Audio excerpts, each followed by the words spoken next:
कुछ प्रोटीन्स होती हैं जिनको हम ट्रांसलोकेस प्रोटीन्स कहते हैं।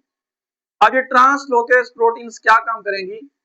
अब ऑक्सीडेशन में NAD प्लस गेन करेगा हाइड्रोजन और कन्वर्ट हो जाएगा NADH2, यानी इस एसिटल एल्डिहाइड में से ये जो हाइड्रोजन है लॉस हो जाएगा। अच्छा, तो मैकेनिज्म ऑफ एरोबिक रेस्पिरेशन में 4 स्टेप्स डिस्कस किए थे: glycolysis, link reaction, Krebs cycle and electron transport chain. Glycolysis के बाद जो सेकंड स्टेप है this is called link reaction. अब लिंक रिएक्शन को ऑक्सीडेशन ऑफ पाइरुवेट भी कहते हैं, यानी कि ग्लाइकोलाइसिस के दौरान जो पाइरुवेट के दो मॉलिक्यूल्स बने हैं फर्दर उनकी क्या होनी है? ऑक्सीडेशन होनी है, लेकिन इसको लिंक रिएक्शन कहा जाता है। अब लिंक रिएक्शन क्यों कहते हैं? इसका रीजन ये है कि ये जो लिंक रिएक्शन है ये क्या करता है? लिंक करता है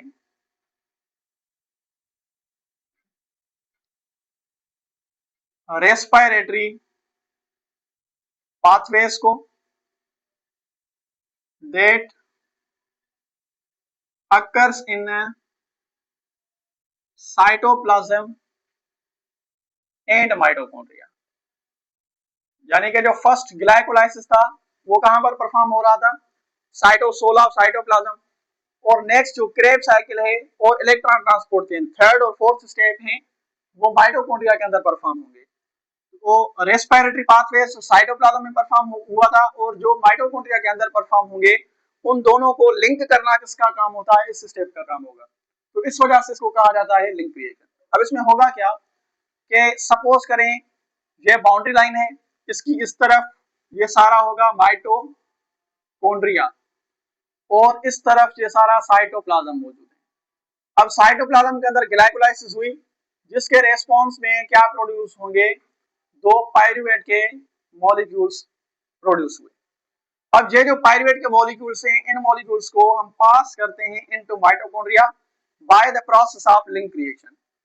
अब इधर कुछ प्रोटीन्स होती हैं जिनको हम ट्रांसलोकेस प्रोटीन्स कहते हैं। अब ये ट्रांसलोकेस प्रोटीन्स क्या काम करेंगी? ये प्रोटीन्स पाइरुवेट को पास करवाती हैं inside the mitochondria bye passive transport. ठीक है, विदाउट एनर्जी ये जो प्रोटीन्स हैं पाइरुवेट को माइटोकॉन्ड्रिया के अंदर पास करेंगे। अब जब पाइरुवेट माइटोकॉन्ड्रिया के अंदर पास होंगे तो सबसे पहला जो स्टेप है वो क्या है? डीकार्बोजाइलेशन।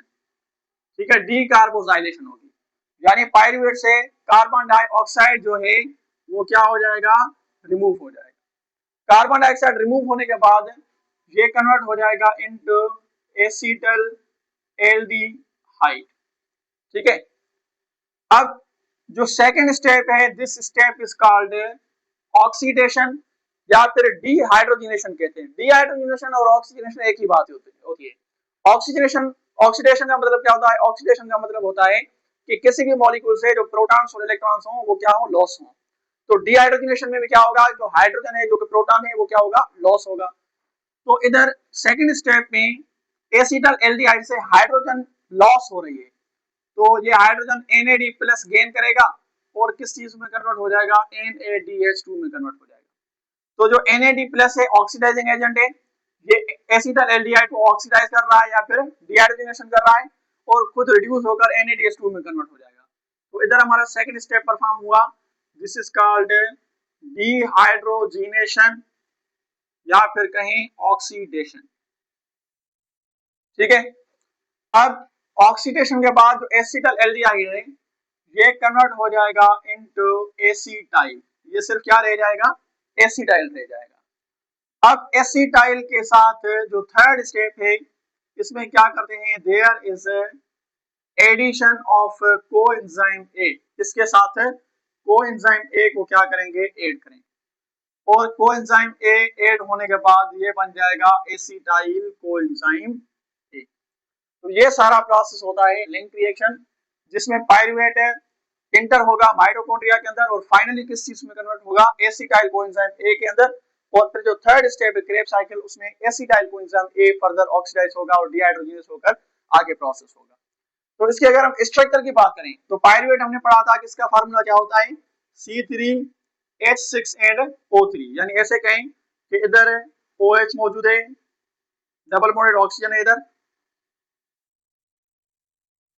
ठीक है, OH मौजूद होगा, फिर इधर कीटोन ग्रुप, फिर उसके बाद मिथाइल ग्रुप। ये हमारे पास मौजूद है पायरुवेट। ठीक है, अब जब पायरुवेट हमारा इंटर होगा किस चीज के अंदर, जब इंटर होगा माइटोकॉन्ड्रिया के अंदर, तो इस पायरुवेट की क्या होगी, डीकार्बोजाइलेशन, यानी कार्बन डाइऑक्साइड रिमूव हो जाएगा। ये हमारा फर्स्ट स्टेप है।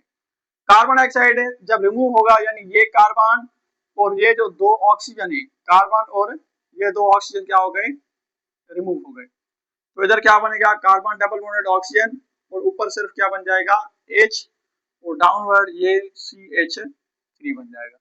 ठीक है, अब इसको क्या कहेंगे, इसको कहेंगे एसीटल एल्डिहाइड। अब एसीटल एल्डिहाइड से सेकंड स्टेप में क्या होगी, डीहाइड्रोजनेशन या फिर ऑक्सीजनेशन होगी, सॉरी ऑक्सीडेशन होगी। अब ऑक्सीडेशन में NAD प्लस गेन करेगा हाइड्रोजन और कन्वर्ट हो जाएगा NADH2, यानी इस एसीटल एल्डिहाइड में से ये जो हाइड्रोजन है लॉस हो जाएगा। तो इधर हमारे पास बनेगा सिर्फ और सिर्फ एसीटाइल। ये क्या है, एसीटाइल। ठीक है, अब एसीटाइल से फिर हम थर्ड स्टेप, ये हमारा सेकंड स्टेप था, फिर थर्ड स्टेप में क्या करेंगे, कोएंजाइम ए जो है ऐड करेंगे। तो ये हमारे पास है double bonded oxygen, carbon, methyl group और COA।